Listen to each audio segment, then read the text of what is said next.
नमस्कार दोस्तों, स्वागत है आपका हमारे YouTube चैनल पर। आज हम मॉर्गन हाउसेल की किताब द साइकोलॉजी ऑफ मनी के साथ पैसों की साइकोलॉजी की दुनिया में डुबकी लगाएंगे। ये किताब गेम चेंजर है, बिलीव मी। इस सीरीज में हम हर चैप्टर की इंपॉर्टेंट बातों को समझेंगे। शुरू करते हैं चैप्टर 1 से, नो वंस क्रेजी। देखो, हम फाइनेंशियल डिसीजंस को अक्सर ब्लैक एंड व्हाइट सही या गलत समझते हैं, लेकिन हाउसेल कुछ नया कहते हैं। उनका कहना है कि हर किसी के फाइनेंशियल चॉइसेस उनके अपने यूनिक एक्सपीरियंसेस के हिसाब से सही होते हैं। Mind blown, right? यह चैप्टर हमें दूसरों को जज करने की बजाय उनकी जगह खुद को रखकर सोचने के लिए कहता है। यह समझने की बात है कि उनके फाइनेंशियल डिसीजंस के पीछे का क्यों क्या है, भले ही हम खुद वो चॉइसेस न करें। पैसे के मामलों को एक नए नजरिए से देखने के लिए तैयार हो जाइए। जरा सोचो, आपको एक गैम्बल ऑफर किया जाता है। 50-50 चांस है, या तो आपका पैसा डबल हो जाएगा या आधा हो जाएगा। क्या आप ये रिस्क लेंगे? आपका जवाब सिर्फ ऑड्स पर ही डिपेंड नहीं करेगा, और भी बहुत कुछ मैटर करेगा। हाउसेल का कहना है कि हमारे फाइनेंशियल डिसीजंस किसी वैक्यूम में नहीं लिए जाते। ये हमारी परवरिश, हमारे कल्चर, रिस्क और रिवॉर्ड के साथ हमारे एक्सपीरियंसेस से शेप होते हैं। जिसने अपने पेरेंट्स को फाइनेंशियली स्ट्रगल करते देखा है, वो रिस्क लेने से डरेगा, जबकि जिसने इन्वेस्टिंग की पावर खुद देखी है, वो चांस लेने के लिए तैयार रहेगा। यह एक ही सिक्के के दो पहलू देखने जैसा है। दोनों साइड्स वैलिड हैं, लेकिन दोनों अलग अलग पर्सपेक्टिव्स देते हैं। यहां मेन बात एम्पैथी की है। जब हम समझते हैं कि कोई कहां से आ रहा है, तो उसके फाइनेंशियल डिसीजंस ज्यादा समझ में आने लगते हैं। चलो थोड़ा पर्सनल बात करते हैं। अपने चाइल्डहुड और पैसों के साथ अपने रिलेशनशिप के बारे में सोचो। क्या आप ऐसे घर में पले बढ़े जहां पैसे हमेशा टाइट थे, या आपको फाइनेंशियल अबंडेंस की प्रिविलेज मिली? ये अर्ली एक्सपीरियंसेस हमारे सबकॉन्शियस पर एक छाप छोड़ जाते हैं, जो हमारी फाइनेंशियल हैबिट्स और बिलीफ्स को इन्फ्लुएंस करते हैं। अगर आपने बचपन में फाइनेंशियल इंस्टेबिलिटी देखी है, तो बड़े होकर आप ज्यादा सेव करने वाले बन सकते हैं, इवन इफ आपकी इनकम अच्छी हो। दूसरी तरफ, अगर आप वेल्थ के बीच पले बढ़े हैं, तो आप फ्रीली स्पेंड करने और फाइनेंशियल रिस्क्स लेने में कंफर्टेबल हो सकते हैं। बात यह है कि हमारे पास्ट एक्सपीरियंसेस, अच्छे और बुरे दोनों, हमारे फाइनेंशियल प्रेजेंट को शेप करने में इंपॉर्टेंट रोल प्ले करते हैं। पैसों के साथ हमारा रिश्ता सिर्फ हमारे पर्सनल एक्सपीरियंसेस के बारे में नहीं है, यह जनरेशन से चली आ रही फाइनेंशियल लेगेसी के बारे में भी है।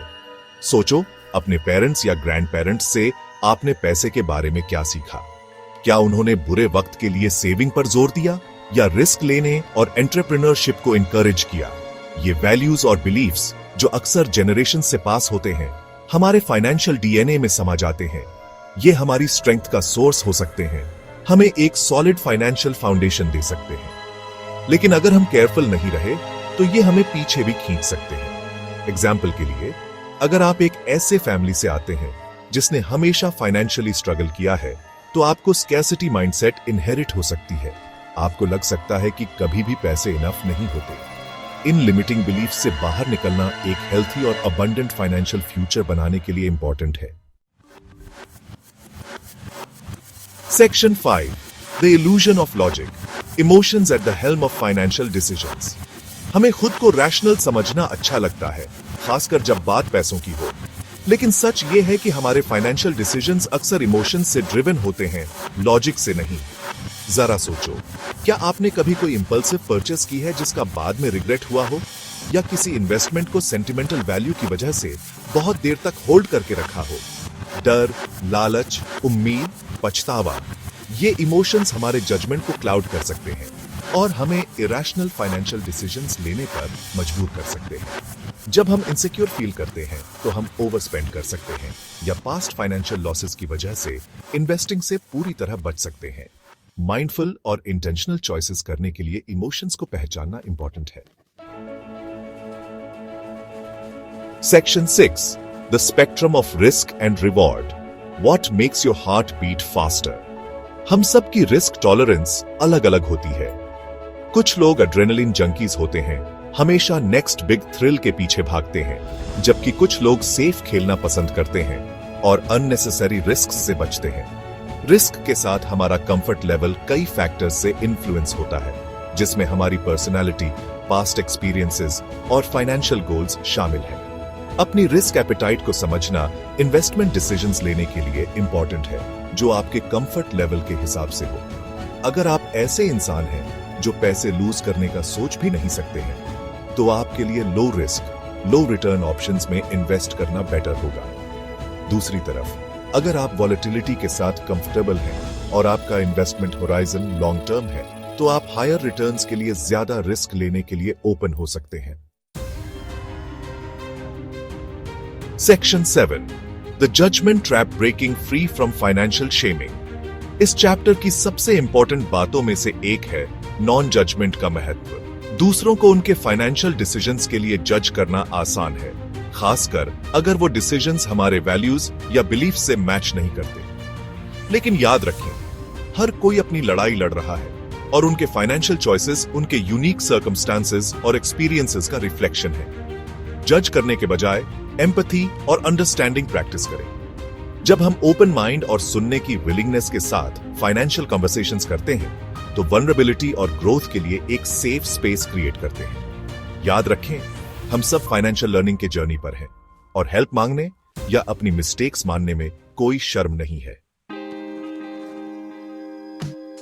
Section 8, embracing your money story, a journey of self discovery. अपनी मनी स्टोरी को समझना फाइनेंशियल एम्पावरमेंट के लिए एक पावरफुल टूल है। यह उन पास्ट एक्सपीरियंसेस, बिलीफ्स और वैल्यूज को एक्नॉलेज करने के बारे में है जिन्होंने पैसे के साथ आपके रिलेशनशिप को शेप किया है। यह आपकी फाइनेंशियल स्ट्रेंथ्स और वीकनेसेस, आपकी रिस्क टॉलरेंस और आपके लॉन्ग टर्म गोल्स को आइडेंटिफाई करने के बारे में है। अपनी मनी स्टोरी पर रिफ्लेक्ट करने के लिए कुछ टाइम निकालें। पैसे की आपकी अर्लीस्ट मेमोरीज क्या है? आपने अपने फैमिली से क्या फाइनेंशियल लेसन सीखे? आपके सबसे बड़े फाइनेंशियल फियर्स और एस्पिरेशंस क्या हैं? एक बार जब आप अपनी मनी स्टोरी को डीपली समझ लेते हैं, तो आप मोर कॉन्शियस और इंटेंशनल चॉइसेस लेना शुरू कर सकते हैं, जो आपके वैल्यूज और गोल्स के साथ अलाइन हो। Section 9, conclusion, writing your own financial narrative. जैसे ही हम द साइकोलॉजी ऑफ मनी के चैप्टर 1 की इस डीप डाइव को रैप अप करते हैं, यह याद रखें, आपका फाइनेंशियल जर्नी आपके लिए यूनिक है। पैसे मैनेज करने का कोई राइट या रॉन्ग तरीका नहीं है, जब तक आप अपने वैल्यूज, गोल्स और रिस्क टॉलरेंस के हिसाब से चॉइसेस ले रहे हैं। तो जजमेंट छोड़ें, अपनी मनी स्टोरी को एम्ब्रेस करें और अपनी फाइनेंशियल नैरेटिव लिखना शुरू करें। एम्पावरमेंट, अबंडेंस और फाइनेंशियल फ्रीडम की कहानी। अगली बार तक हसल करते रहें, सीखते रहें और आगे बढ़ते रहें।